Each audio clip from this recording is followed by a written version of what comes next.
3.5 ঘন্টার অভিযানে কেরানীগঞ্জের চুনকুটিয়ায় রূপালী ব্যাংকের কর্মকর্তা কর্মচারীদের ডাকাতের হাত থেকে মুক্ত করেছে যৌথ বাহিনী। আইনশৃঙ্খলা বাহিনীর কাছে আত্মসমর্পণ করেছে 3 ডাকাত। দুপুর 2টার দিকে রূপালী ব্যাংকের জিঞ্জিরা শাখায় অস্ত্রের মুখে সবাইকে জিম্মি করে ডাকাতরা। এই ঘটনায় 3টি আগ্নেয়াস্ত্র জব্দ করেছে যৌথ বাহিনী। স্থানীয়রা জানায়, ডাকাতের খবর মসজিদের মাইকে ঘোষণা করা হলে ভবনটি ঘিরে ফেলে এলাকাবাসী। বাইরে থেকে ঝুলিয়ে দেয় তালা।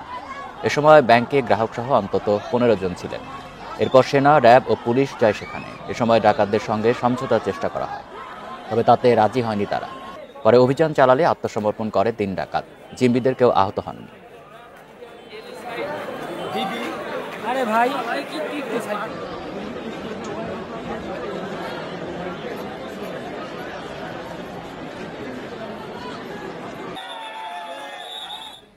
সর্বশেষ পরিস্থিতি জানাতে ঘটনাস্থল থেকে যোগ দিচ্ছেন সহকর্মী বুদ্ধদেব কুণ্ড। বুদ্ধদেব, 3 ডাকাত আত্মসমর্পণের পর তাদেরকে কোথায় নিয়ে যাওয়া হয়েছে, আর এই মুহূর্তে সেখানকার পরিস্থিতি জানাবেন।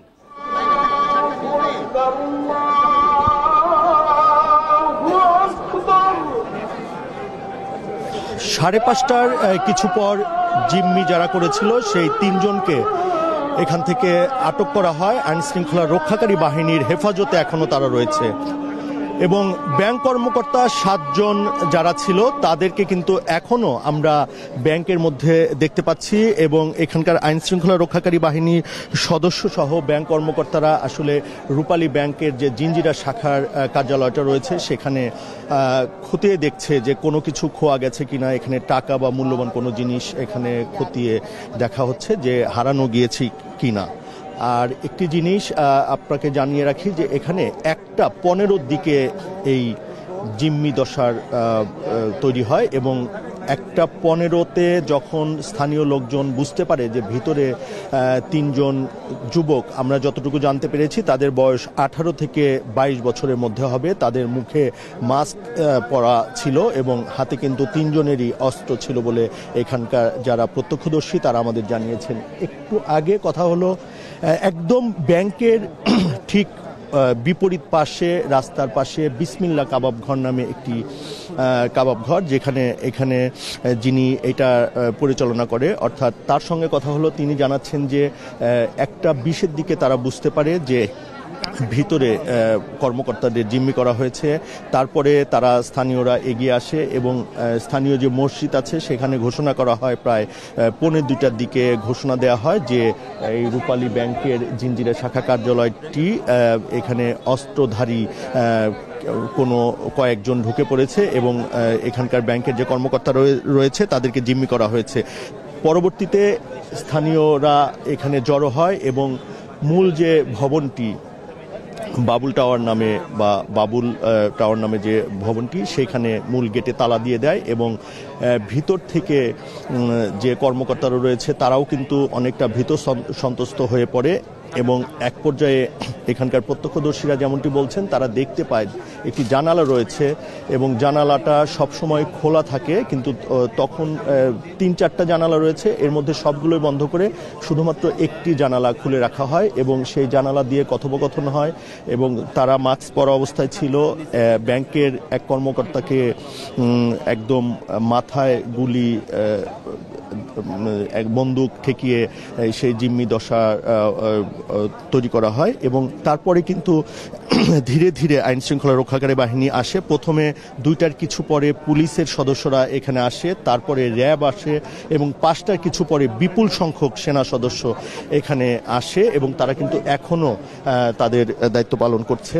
আমরা র্যাব 10 একটু আগে যেমনটি বলছিল যে এখানকার 1:30টার কিছু পরের যে জিম্মি দশা, তারপর থেকে তাদেরকে নিরাপত্তা হেফাজতে রাখা হয়েছে এবং একটু পর আমরা জানতে পেরেছি 8টার দিকে পুলিশ সুপার কথা বলবে এবং কেরানীগঞ্জ মডেল থানায় একটু পরে এই বিস্তারিত বিষয় নিয়ে কথা বলবে। একটি বিষয় জানাবেন, আপনি বলছিলেন যে ভেতরে 7 জন কর্মকর্তা এখনো রয়েছেন, সেখানে তো গ্রাহকও ছিল, তাদেরকে কখন বের করে নিয়ে আসা হলো, তাদের সাথে কারোর সাথে কথা বলা সম্ভব হয়েছে কিনা?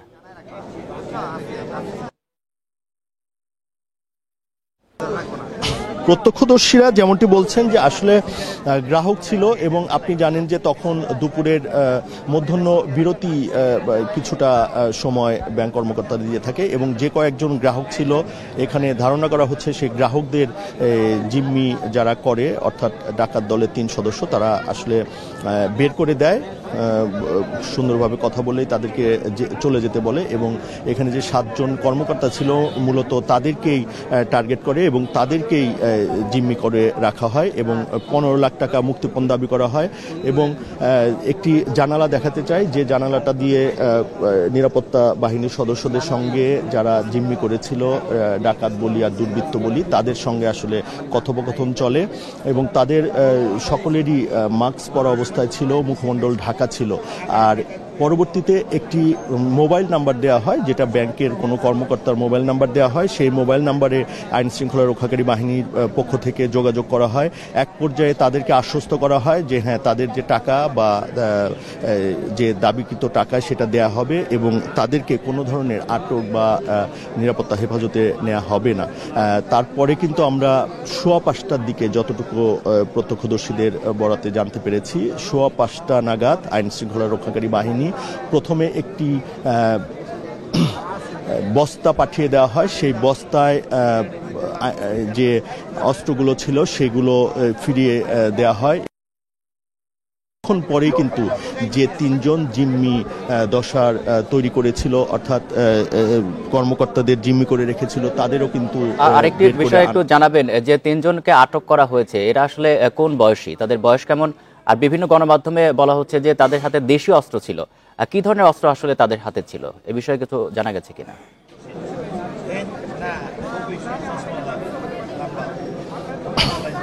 এটার কিন্তু বিস্তারিত এখনো আইন শৃঙ্খলা বাহিনীর পক্ষ থেকে বলা হয়নি। আপনাকে যেমনটি বলছিলাম যে এদের বয়স সকলেরই বয়স অর্থাৎ 3 জনের বয়সই 18 থেকে 22 বছরের মতো হবে এবং তারা এখানকার প্রত্যক্ষদর্শীর যারা বর্ণনা করছিলেন যে তারা সকলেই অনেক লম্বা এবং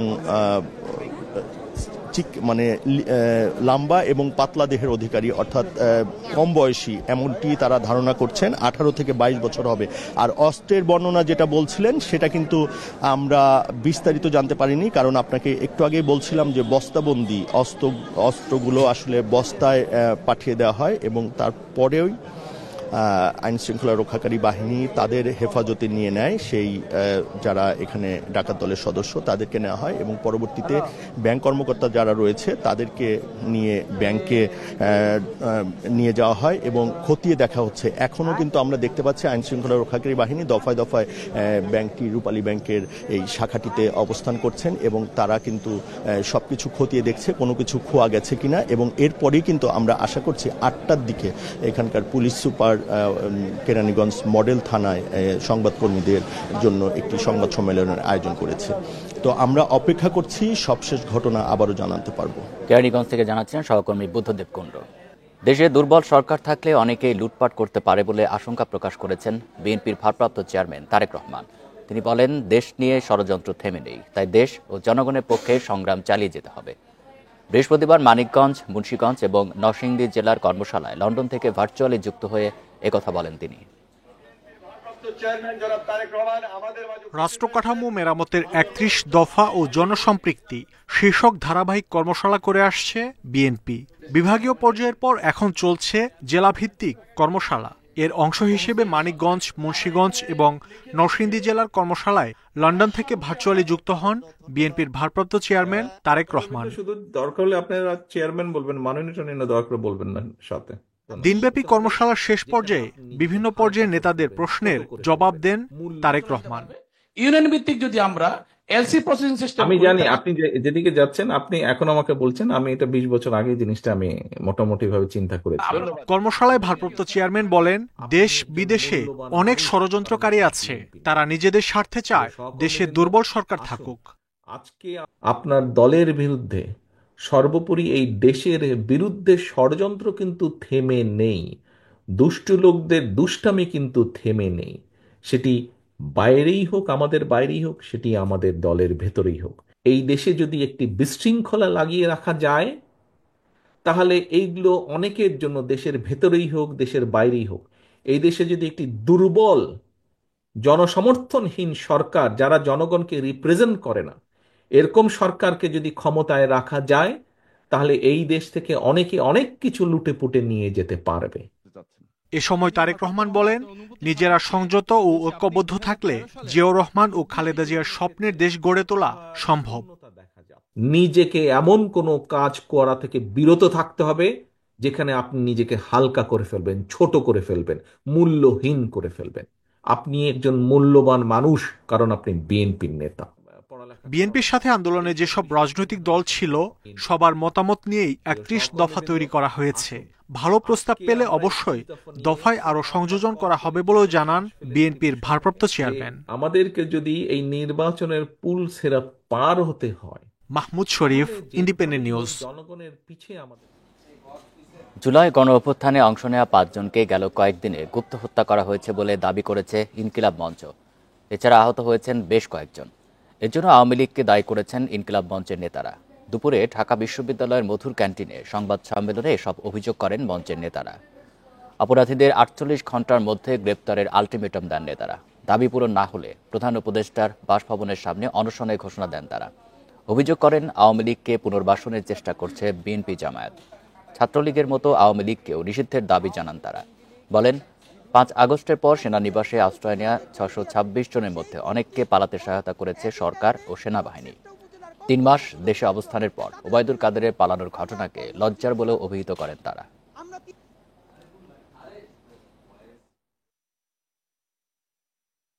গণহত্যার দায়ে আওয়ামী লীগকে নিষিদ্ধ করতে হবে। ২২শে ডিসেম্বর রবিবার ঠিক ১২টায় শাহবাগ জাদুঘরের সামনে থেকে মিছিল নিয়ে আমরা ইনকিলাব মঞ্চের পক্ষ থেকে ছাত্র জনতা প্রধান উপদেষ্টার বাসভবনের সামনে যাব ছাত্র জনতার অনশন কর্মসূচি পালন করার জন্য।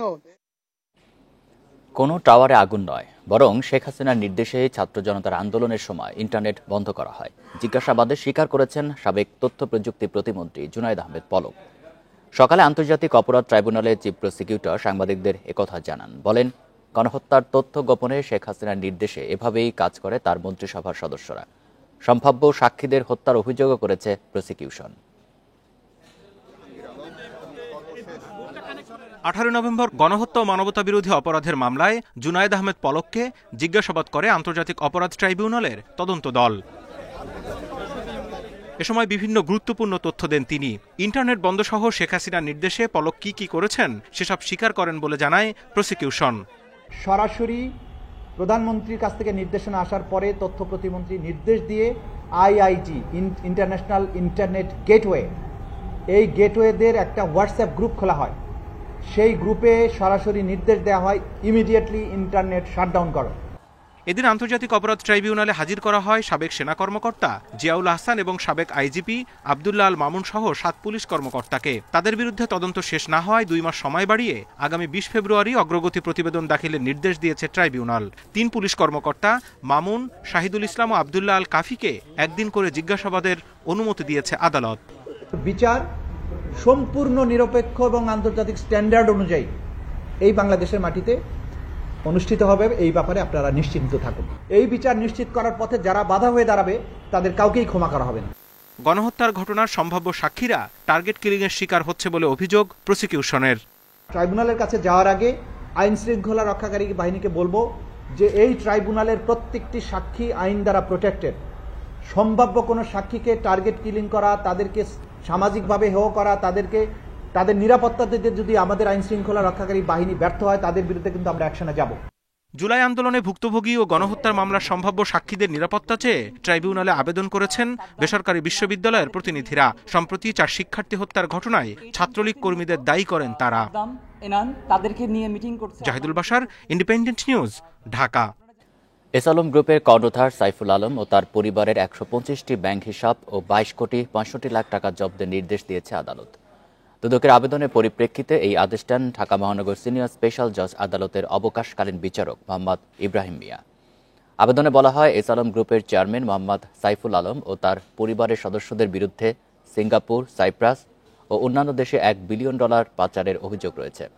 তার ও তার পরিবারের সদস্যদের নামে ফার্স্ট সিকিউরিটি ইসলামী ব্যাংকের বিভিন্ন শাখায় 125টি হিসাবে বিপুল পরিমাণ অর্থ থাকার বিষয়টি অস্বাভাবিক ও সন্দেহজনক। অবৈধভাবে উপার্জিত অর্থ গোপন করার উদ্দেশ্যে এসব হিসাবে জমা রেখেছেন তারা। যে কোনো সময় সব অর্থ উত্তোলন করে বিদেশে পাচার বা গোপন করার আশঙ্কা রয়েছে। তাই সুষ্ঠু অনুসন্ধানের স্বার্থে 125টি হিসাবের 22,65,69,191 টাকা জব্দ করা প্রয়োজন।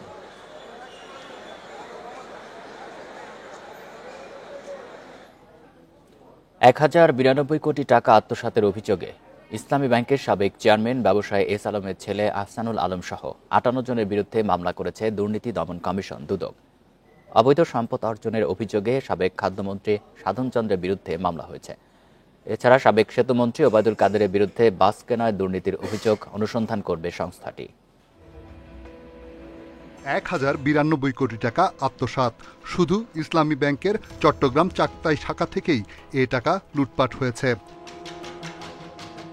দুঃসম্পর্কের খালাতো ভাই ও এসালাম গ্রুপের বেতনভুক্ত কর্মচারী মেসার্স মুরাদ এন্টারপ্রাইজের স্বত্বাধিকারী গোলাম সরার চৌধুরীকে সামনে রেখে 3 বছরে ওই টাকা হাতিয়ে নেয় এসালাম গ্রুপ। আত্মসাৎ এবং মানি লন্ডারিং এর অপরাধে আলোচিত ব্যবসায়ী এস আলমের ছেলে এবং ইসলামী ব্যাংকের সাবেক চেয়ারম্যান আহসানুল আলম, বর্তমান এমডি মোহাম্মদ মনিরুল মাওলা সহ পরিচালনা পর্ষদের 14 জন এবং এস আলমের 2 ভাই জনাব শহীদুল আলম এবং মোহাম্মদ রাশেদুল আলমের বিরুদ্ধে আজ একটি মামলা রুজু হয়েছে। 25 কোটি টাকার অবৈধ সম্পদ ও ব্যাংক হিসাবে 43 কোটি টাকার সন্দেহজনক লেনদেনের অভিযোগে সাবেক খাদ্যমন্ত্রী সাধন চন্দ্র মজুমদারের বিরুদ্ধে মামলা করেছে দুদক। স্থানান্তর, রূপান্তর, হস্তান্তরের মাধ্যমে মানি লন্ডারিং অপরাধে দুর্নীতি দমন কমিশন আইন 2004-এর 27(1) ধারা, দুর্নীতি প্রতিরোধ আইন 1947-এর 5(2) ধারা এবং মানি লন্ডারিং প্রতিরোধ আইন 2012-এর 4(3) এবং 4(2) দ্বারা একটি মামলা রুজুর সিদ্ধান্ত গৃহীত হয়েছে এবং ইতিমধ্যে মামলা রুজু করা হয়েছে। 137টি বাস কেনা প্রকল্পে দুর্নীতির অভিযোগে সাবেক সেতুমন্ত্রী ওবায়দুল কাদেরের বিরুদ্ধে অনুসন্ধানের সিদ্ধান্ত নিয়েছে দুদক। এছাড়া 36 কোটি টাকার অবৈধ সম্পদ অর্জনের অভিযোগে লক্ষ্মীপুর 2 আসনের সাবেক এমপি শহীদ ইসলাম পাপুল ও তার শালিকা জেসমিনকে প্রধান আসামি করে অভিযোগপত্র দিয়েছে সংস্থাটি। রিশাদ হুদা, ইন্ডিপেন্ডেন্ট নিউজ, ঢাকা। নির্ধারিত সময়ে টঙ্গীর তুরাগ তীরে ইজতেমা পালনের ঘোষণা দিয়েছে তাবলিগ জামাতের জুবায়েরপন্থীরা। অন্যদিকে নির্ধারিত সময়ে সাদপন্থীরা ইজতেমা করবে, তবে তা প্রতিহত করার ঘোষণা জুবায়েরপন্থীদের। সাদপন্থীদের দাবি, তাবলিগ জামাতে রাজনীতির রং দিয়ে সহিংসতা করা হচ্ছে। বুধবারের সংঘর্ষের ঘটনায় বিচার বিভাগীয় তদন্তের দাবি জানানো হয়েছে। তবলিগ জামাতের দুই পক্ষের সংঘর্ষের পর 144 ধারা জারি করা হয়েছে টঙ্গীর ইজতেমা ময়দানের 3 কিলোমিটার এলাকায়। বৃহস্পতিবারও ময়দানে থাকা মুসল্লিদের জিনিসপত্র সরিয়ে নিতে দেখা যায়। বিশ্ব ইজতেমা মাঠে জনসাধারণের প্রবেশ নিষিদ্ধ করা হলো। তবলিগ জামাত ছাড়াও প্রতিবছর ইজতেমা ময়দানে অংশ নেন সাধারণ মুসল্লি। বুধবারের এমন সংঘর্ষ ভীতি ছড়াচ্ছে তাদের মধ্যে। তো এগুলো খারাপ, এগুলো তো ভালো না, এগুলো তো আমাদের মুসলমানের মধ্যে এই দ্বন্দ্বটা থাকা ঠিক না, সবাই মিলেমিশে থাকা ভালো। যারা সন্ত্রাস বিবাদী তাদের জন্য মারামারি, ইসলাম তো শান্তিপূর্ণ। 31 জানুয়ারি থেকে 2 ফেব্রুয়ারি নির্ধারিত সময়ে ইজতেমা পালন করার ঘোষণা দিয়েছে তবলিগ জামাতের জুবায়েরপন্থীরা। আর সাদপন্থীরা ইজতেমা করতে চাইলে কঠোরভাবে প্রতিহতের হুঁশিয়ারি তাদের। ইনশাআল্লাহ ইজতেমা আমাদেরই হবে জানুয়ারি 31, ফেব্রুয়ারি 1-2। যারা এরকম রাষ্ট্রীয় সিদ্ধান্ত উপেক্ষা করে অভ্যস্ত, রাষ্ট্রীয় সিদ্ধান্তকে যারা বারবার বৃদ্ধাঙ্গুলি দেখায়, প্রশাসনের সিদ্ধান্তকে যারা বারবার অবমাননা করছে, তারা কিভাবে ইজতেমা করবে? অন্যদিকে 7 থেকে 9 ফেব্রুয়ারি ইজতেমা পালনের ঘোষণা সাদপন্থীদের। সমঝোতার মাধ্যমে সংকট সমাধানের আহ্বান তাদের। আমি তাদেরকে আহ্বান করব যে রাজনৈতিক ব্যক্তিবর্গ যারা আছেন, আজকেই যদি তাদেরকে তবলিগের অপর পক্ষ থেকে সরিয়ে না দেওয়া হয়, তাদেরকে যদি এই তবলিগে হস্তক্ষেপ করতে বন্ধ করতে না দেওয়া হয়, বাংলাদেশের এই সমস্যা 100 বছরেও সমাধান হবে না। এর আগে 2018 সালের 1 ডিসেম্বর টঙ্গী ইজতেমা মাঠে দুই পক্ষের মধ্যে রক্তক্ষয়ী সংঘর্ষ হয়। এরপর থেকে আনুষ্ঠানিকভাবে চলমান ঋণ কর্মসূচির আওতায় আন্তর্জাতিক মুদ্রা তহবিল IMF বাংলাদেশের জন্য চতুর্থ কিস্তিতে $64.50 ছাড় করবে ফেব্রুয়ারিতে, আর এর পরের কিস্তি ছাড় হবে জুন মাসে। বৃহস্পতিবার সচিবালয়ে সংবাদ সম্মেলনে কথা জানান IMF এর মিশন প্রধান। আইএমএফ এর সঙ্গে 470 কোটি ডলারের ঋণ কর্মসূচি শুরু হয় 2023 সালের 30 জানুয়ারি। এরপর 3 কিস্তিতে সংস্থাটি থেকে প্রায় 231 কোটি ডলার পেয়েছে বাংলাদেশ। চতুর্থ কিস্তিতে আগামী ফেব্রুয়ারি নাগাদ 64 কোটি 50 লাখ ডলার পাওয়া যাবে। আগামী 5 ফেব্রুয়ারি সংস্থাটির নির্বাহী পর্ষদ বোর্ড সভায় কিস্তির বিষয়টি উপস্থাপন করা হবে। আমরা এই প্রোগ্রামটি নিয়েছিলাম রিজার্ভের পতন ঠেকাতে। আশা করছি ধীরে ধীরে এই সংকট কাটবে।